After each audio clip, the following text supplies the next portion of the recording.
ini seorang Kartika Putri untuk menjawab pertanyaan dengan sejujur-jujurnya dalam kursi kegegeran.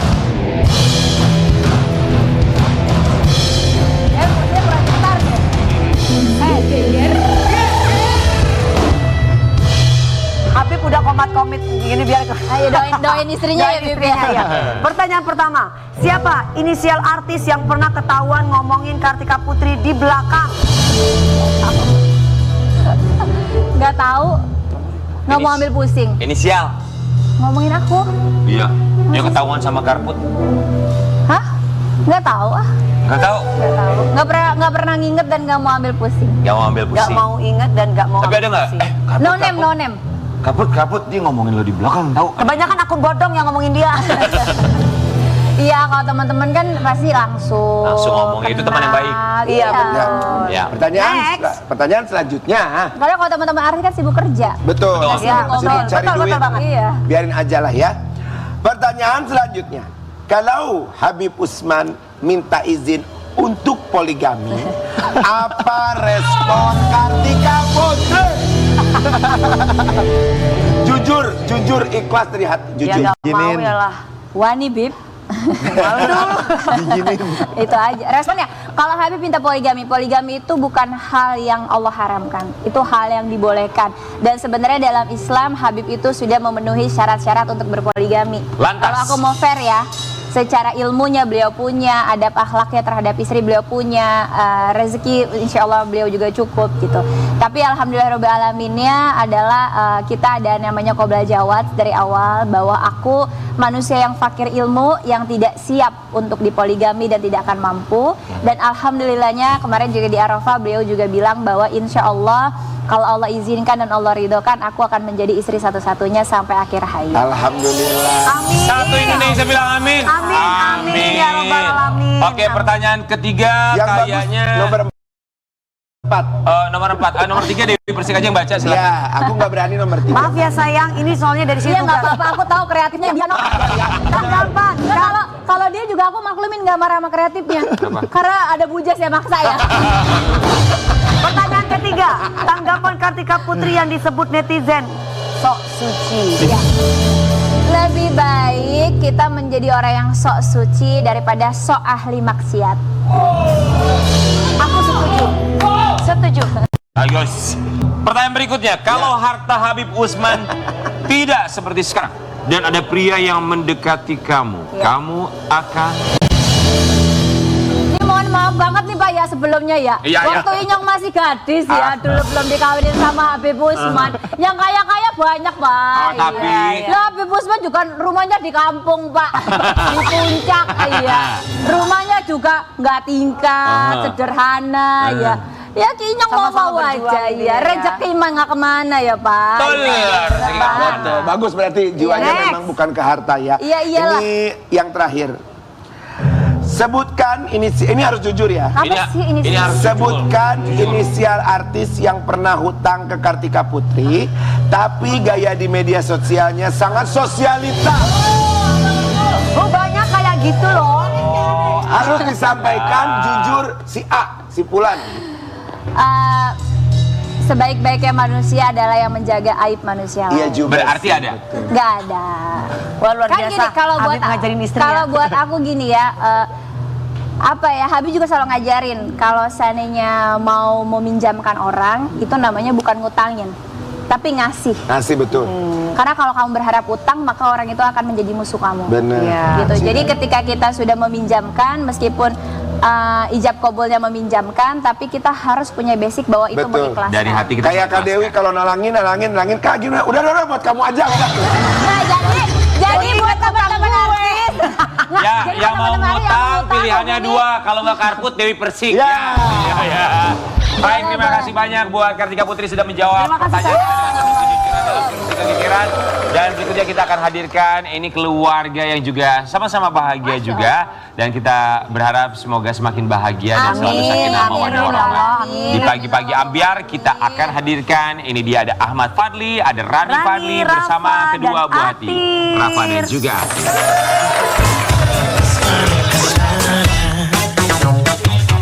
Selamat pagi.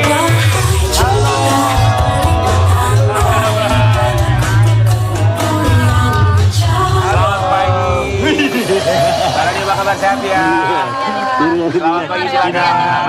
Itu kayak lebaran. Banyak ya. Ketemunya. Silakan boleh ke depan dulu. Ke depan dulu. Ada Fadli, Mbak Rani. Ini tuh dari studio sebelah nyebrang ke studio sini ya. Tinggal nyebrang doang ini tuh. Iya benar bukan. Sehat ya. Terima kasih banyak sudah mampir ke Kita sini. bertiga mengucapkan Terima kasih. Apakah ada yang membuat kakak menjadi serseran di antara tiga pria? Bukan gua Udah kalau belas melihat kali ini udah bukan ada. gua kalau melihat perempuan-perempuan soleha itu gua pengen soleha. Gua kalau melihat perempuan-perempuan solehot gua juga pengen soleha. Apa sih? Aku baru tahu istilah itu, nggak ada istilah kayak begitu. Tapi ini namanya siapa yang satu ini? Ini Atir. Ini Atir. Kalau ini Rafa. Kakaknya siapa? Aku. Kan 5 bersaudara ya? Iya. Kalau Rafa umurnya berapa? Aku 22. Kalau kamu? Kalau ini sayang 20. Anak Ini yang pertama. kembar. Anak pertama. Iya Mbak. Yang sama sih? Sama sih.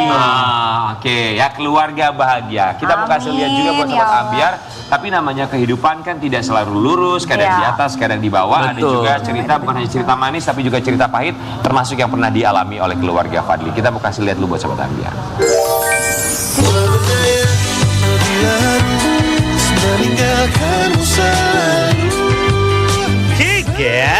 Geger. Keluarga Ahmad Fadli dan Reni Fadli kerap menjadi perhatian netizen karena kekompakan dan kebersamaannya yang selalu tersorot. Keluarga ini diberkahi dengan kelima anak yang super ganteng dan cantik dengan penuh talenta loh. Tapi di balik kekompakan dan keharmonisannya, Rani Fadli ungkap cerita pahit dalam mengarungi bahtera rumah tangga yang pernah dialaminya. Itu pada saat memang banting setir. Tadi itu yang aku bilang, banting setir dari Mas Fadli itu yang dari kerja. Dia punya perusahaan gitu kan, banting setir untuk jadi artis lagi. Mau beli susu aja susah gitu untuk anak-anak. Sampai nelfon orang tuaku gitu kan, minjem uang gitu, nangis-nangis gitu kan. Karena namanya dunia artis kan kerja dulu baru digaji gitu ya. Itu kan yang peralihan yang seperti itu tuh, yang bener-bener tabungan udah nggak ada, apalagi yang bisa dijual juga udah nggak ada. Hal-hal kayak gitu kita pernah ngalamin gitu. Tenang-tenang yang tak kunjung datang. Aduh, gimana sih cerita selengkapnya? Kita kupas langsung yuk, hanya di Pagi-Pagi Ambiar. Geger. Tenang, oh datanglah tenang hari ini. Fadli, Rani, dan kedua buah hati. Usia pernikahan udah berapa sih? Tahun ini berarti alhamdulillah kemarin baru aja masuk ke 24 tahun. Ya Allah. Alhamdulillah. Ya Allah, senangnya aku mudah-mudahan deh bisa. Amin. Amin. Tadi Kapan tahu? sempat cerita ada kesulitan. Kesulitan hal yang biasa kan ya. Tapi kesulitan dalam rumah tangga secara ekonomi itu mulai dirasakan di tahun keberapa sih? Waktu itu anak gue masih 3 ya, baru 3. Terus Udah 3. ya udah 3 maksudnya. Kan baru. Kan sampai akhirnya kan 5. Baru 3 gitu. Baru 3 anaknya alhamdulillah gitu ya kan. Dan saat itu gue ada bisnis juga. Maksudnya gue di dunia entertain sambil gue juga bisnis. Dan ternyata bisnis pada saat itu mengalami kerugian yang cukup lumayan. Sampai kita harus jual-jual tanah dan lain-lain untuk bayar pesangon pegawai kita gitu. Dan itu Masya Allah lah, itu cobaan ya. Namanya orang hidup itu kan kayak roda berputar, kadang ada di atas, kadang di bawah. Dan pada saat di bawah itu kita lebih baik gak punya hutang gitu maksudnya. Daripada kita punya hutang, udah kita jual-jualin semuanya aset. Yang penting kita bisa plong, gak ada orang yang menuntut kita gitu loh. Maksudnya pegawai semuanya beres, pesangon beres, segala macem. Dan nanti aku coba cari rezeki yang lain lagi deh. Aku coba mulai aktif lagi nanti, lebih aktif lagi di dunia entertainment gitu segala macam. Ya udah nanti kita ikhtiar Bismillah. Untung kan ini Masya Allah ya, maksudnya sabar gitu. Yang luar biasa, maksudnya kadang-kadang kan laki-laki itu kan diuji pada saat dia lagi punya uang. Iya, betul. Uangnya banyak, itu ujiannya banyak. Kalau istri Nah, sebaliknya kalau istri ya? sebaliknya, pada saat ekonominya suaminya lagi jatuh, nah disitulah ujiannya istri itu luar biasa gitu. Dan dia bisa ngelewatin pada saat itu ya, Masya Allah ngedukung, ngesupport. Iya kita jualan apaan yuk Pak gitu ya. Yang penting apa, kita bisa beli sesuatu nih, anak-anak apalagi masih butuh susu, segala macam dan lain-lain. Dan saat itu sempat banget sampai bener-bener tabungan tuh tiris banget. Berapa tiris. pernah paling sedikit tabungan? Sampai 0 malah. Sampai 0 malah. Terus ketika 0 tuh apa yang dilakukan? Ya itu, waktu itu selain aku juga coba kayak jualan baju online ya waktu Jualan itu baju mulai online. gitu. Tahun Terus berapa udah itu? gitu. Tahun berapa ya? Tahun kurang lebih 2006-2007 lah ya. 2006-an ya. Oke. 2006 itu. Zaman dulu juga masih yang handphone masih BlackBerry, jadi jualannya kayak di BBM grup ya? aja, belum ada Instagram, Shopee apa kayak gitu-gitu belum ada. Oke. Jadi cuman kayak temen aja. Terus kalau kayak buat makan tadi sempat cerita juga kalau Iya, buat susu minta sempat. sama orang tua. Iya, nangis-nangis sama papa Minta sama- waktu itu aku. kalau Aku minta nggak sama- mau- kalau mau minta sama dia kan kasihan, dia juga lagi usaha kan waktu itu gitu ya. Aku tahu banget gitu kan. Ya udah, jadi kayak minta tolong sama orang tua aku waktu itu. Saat itu Fadli tahu nggak kalau istri minta uang ke Nggak orang tua tahu. untuk beli susu? Dia nggak tahu. Nggak Dia tahu. Baru Dan tahunya? Maksudnya kayak aku juga Dia taunya pas bayar aja. Aku punya utang sama mama, tahu Pak. Ya Allah, kapan? Itu kemarin waktu kamu anak-anak harus beli susu, kamu nggak punya uang, aku jadi pinjam. Ya udah deh, balikin deh, nggak enak. Aku pas lagi punya uang ganti dulu gitu kan. Jangan Tapi sampai apa dalam pikiran seorang Fadli sebagai kepala keluarga tahu bahwa istrinya meminjam uang kepada orang Orang tua tuanya. untuk beli susu karena memang sedang tidak punya uang saat itu. dahsyat sih, maksudnya dalam mata kecil kita sebenarnya sebagai laki-laki kita malu pastinya ya, karena kan seharusnya ini kan jadi tanggung jawab kita untuk nafkahin mereka ya kan. Bajunya, sandang, pangan, papan, semuanya tuh harus kita yang menuhin. Pada saat kita lagi nggak punya power untuk itu kayaknya kita benar-benar ngerasa di titik nol banget gitu ya. Kayaknya aduh kok malu gitu. Ya campur-campur lah, apa kata mertua gitu dalam hati kita ya gitu ya kan. Tapi Jadi kan pernah berantem nggak? Tidak, maksudnya karena saking lagi sulitnya banget terus tiba-tiba ada tersinggung atau apa jadi berantem gitu pernah? justru sebenarnya yang lebih sensitif gue sendiri sih justru. Nah, yang mungkin lebih bisa sensitif ya. jadi ada pemicu keributan nggak? Gue lebih sensitif, justru dia nenangin. Udah kamu sabar, aku tahu kamu lagi stres. Kamu tuh kalau nggak punya uang tuh Insecure ya, kayak Kak? gini gitu. Kayak kita Insecure. sebenarnya Kalau aku gini Wajar kalau sih iya. kepala gini ya. keluarga ya. Kalau aku Habib tuh gini dulu kalau terus tangannya misalkan jangan ngantuk Habib. nggak, soalnya tadi habis bagi tugas. Dari subuh soalnya. Gimana Mbak Rani? Iya, kalau aku tuh gini, kalau misalkan Fadi tuh kadang kalau lagi apa sih namanya sensitif gitu kan suka emosional gitu ya. Iya. Kadang ya normal ya, tapi tuh kita tuh kan perempuan juga kadang sedih ya kalau misalkan kayak dengar kayak hentakan gitu juga sedih gitu. Tapi aku tuh di situ tuh justru jadi kayak buat kunci aku tuh aku langsung kayak ngedoain gitu. Ya Allah nih suamiku lagi kayak gini gitu ya. Aku justru malah makin berdoa ya Allah gitu kan. Aku lagi sedih, biasanya kan kalau orang lagi sedih doanya dia jabah ya Bib ya. Jadi suaminya ikhtiar, istrinya berdoa. Itu Orang yang cara dalam untuk keadaan bisa mempulang kesusahan, ketika kekuatan. dia bermunajat sama Allah betul-betul khusyuk, sentuh Allah ibaratnya dengan khusyuk lah. Insya Allah kabulin doanya. Ini terkabul, akhirnya sekarang bahagia. Wah. Tapi sebenarnya kalau aku dari orang luar yang ngelihatnya justru itu bukan ujian, justru itu adalah Perjalanan kayak Allah ya. tuh mau ngebukain bahwa Fadli, kamu lihat sebenarnya kamu tuh laki-laki yang beruntung karena Beruntung punya istri mendapatkan istri yang salehah. baik. Gitu ya nggak Betul, sih, jadi Kak? kan sebenarnya mindset lagi ya, mau Iya. melihatnya seperti apa yang dimiliki Iya. bukan hanya sekedar harta, tapi juga istri yang sangat luar biasa Iya. menerima apa Ini adanya lebih dari juga. harta Lebih nilainya dari loh, harta. Kak. Tapi Iya. buat Rafa sama Atir sendiri, masih ketika kalian saat itu udah ada dong melihat keadaan keluarga seperti itu. Masya Allah. Kayaknya masih kecil-kecil ya. aku lupa deh. Kalau apa? Nggak inget apa-apa. Nggak inget ya? Dia kayak masih kecil banget, 2006 itu berarti dia kan baru lahir 2004. 2 tahun sama 3 tahun. Oh, masih pada kecil ya, belum tahu seperti apa kejadiannya.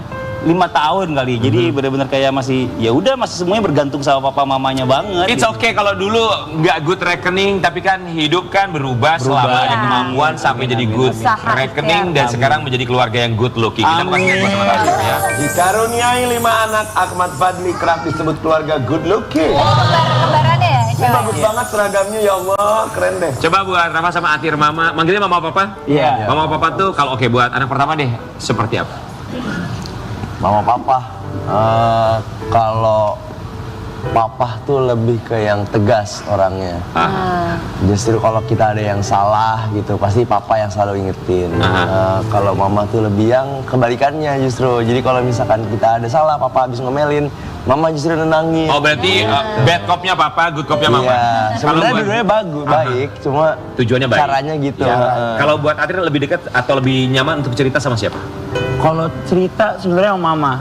Kalau anak Karena laki-laki gitu dari ya. kecil aku emang paling Coba nempel tanya sebenarnya sama mama. Dia tuh bontot nggak jadi. Iya, Karena iya, bedanya iya. sama adiknya yang kamu kan itu hampir 10 tahun kan. Jadi dia tuh ngerasain kayak anak jadi anak bontot tuh 9 tahun lebih gitu. Tiba-tiba nggak jadi.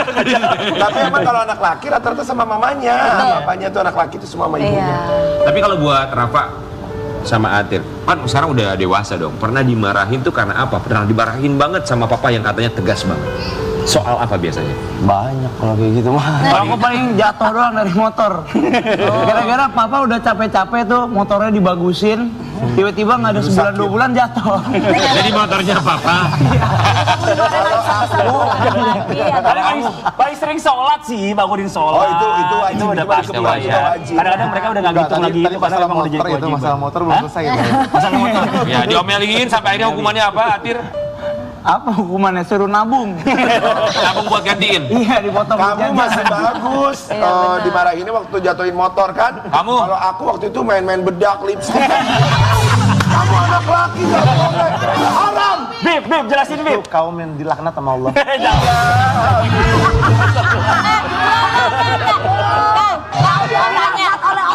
Pertanyaannya kan waktu itu, waktu masih kecil kan? Masih kecil.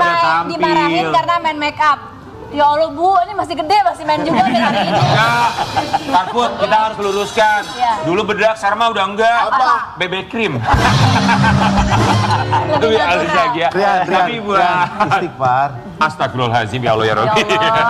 Boleh nggak sih, kan udah gede-gede nih. Iya. Mungkin ada ungkapan yang nggak pernah diungkapin di rumah sama mama papa. Sekarang mau diungkapin di sini. Coba, tapi ditatap mama papanya. Papanya dulu ke papa nih, kalau ke mama kan biasa ya pasti ke papa. Mamanya justru baru habis tinggalin pulang dan baru belum lama balik. Sama kayak Haji kemarin. Sendirian kemarin ya, nanti kita Kemarin bahas itu ya. dia Haji. Ayo dong, ungkapin dong sesuatu sama papa. Yang gede dulu ya? Yang kecil dulu. Yang kecil nyontek. Bungkus nggak jadi. Masih mikir. Ya udah yang gede, yang Suka gede. jadi boleh. Pak, Dia sayang. makasih ya udah sabar sama kesalahan-kesalahan aku yang banyak banget selama ini. Ya pastilah. Insya Allah. Pasti. Papa itu pasti harus sabar dan papa harus ngedidik kamu terus sampai kapanpun. Sampai kapan? Sampai kapanpun kamu tetap anak papa dan papa harus bertanggung jawab untuk meluruskan apa yang kamu salah. Peluk dong papanya dong. Pasti udah lama nggak peluk papa kan? Peluk dong. Peluk dulu ya. Ya peluk dulu, papanya sering meluk soalnya. Pokoknya sering meluk. Sangat sekali. Oh ya ampun. Coba Atir. Yang pernah jatuhin motor. Aku mau bilang makasih sama papa karena kan udah banyak kesalahan aku yang pernah aku lakuin gitu. Kan nyontek kan? Cuman enggak. Nyontek bener kata Cuman mamanya. papa walaupun marah-marah kayak gitu, tapi walaupun anaknya salah kayak gimana pun, papa selalu maafin. Terus selalu support sama juga ngelakuin apa aja buat anaknya bangkit lagi gitu. Jadi mau kayak aku jatuhin motor atau apa, papa tetap support walaupun awalnya ngomel-ngomel, suruh nabung, ujung-ujungnya dia yang bayarin. Ya begitulah seorang ayah, yang penting kan tahu ya. Lama-lama lupa, lama-lama dia lupa nggak jadi Peluk gantiin. dong papanya kalau gitu. Lebih tinggi mereka semua daripada gue sekarang. Sekali lagi dong, papa kan jarang minta maaf biasanya. Sekarang papa ada yang mau disampaikan nggak ke anak-anak? Enggak, mesti ada pertanyaan yang lain. Nanti kita Kalau bapak tuh semuanya kalau gengsi bapak ya. itu ada gengsinya, ada tempo.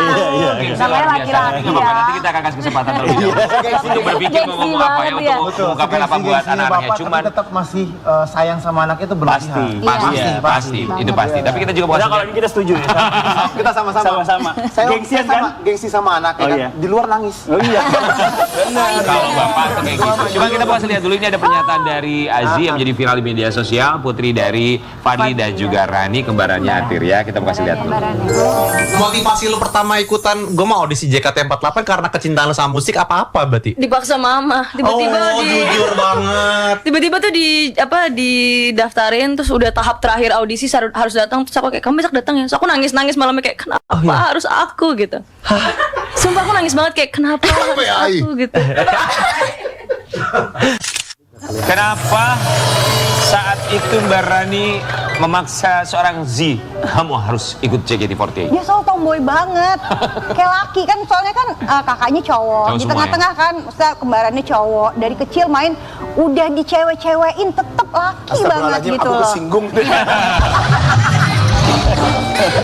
Kamu memang Lucu banget. Dia tuh dulu masih kecil main Barbie gitu ya, dia dikasihnya Barbie. Siapa main Barbie? Zizi. Ini main mobil-mobilan gitu ya. Mainnya gimana Tir kalau dulu kalau Zizi main sama kamu? Malah Barbie-nya dijadiin naik mobil sama dia. Barbie Alasan. Berbinya jadi polisi nangkep maling, Berbinya jadi pemadam kebakaran, berdua jadi begitu. Dan tapi setelah masuk JKT48 perubahan yang Iya kan? perubahan malahan sampai tangannya dicopotin berbinya. Nggak suka gitu. Mbak Rani, tapi setelah tombolnya. Z masuk JKT48, Iya, biar agak perubahan- cewek gitu kan. Perubahannya yang dilihat tuh apa dari Z? Oh ya jauh sekali sih, maksudnya kayak lebih sekarang udah feminin loh Zi loh. Udah lebih Masya feminin Allah, ya? Iya, udah ngerti dandan gitu kan, udah cewek lah gitu. Itu bahagia sekali. Kalau kita sih mungkin melihatnya orang menganggap hidup itu di atas di bawah, tapi itu adalah sebuah perjalanan Ya, ya, proses. perjalanan dan juga Episode proses hidupnya ya. yang Ya. akhirnya bisa membesarkan, termasuk juga membentuk keluarga ini. Nanti kita akan lihat lagi apa yang bisa diambil dari keluarga. Ahmad Fadli sesaat lagi tetap di Pagi-Pagi Ambiar. Geger. Kenapa sih?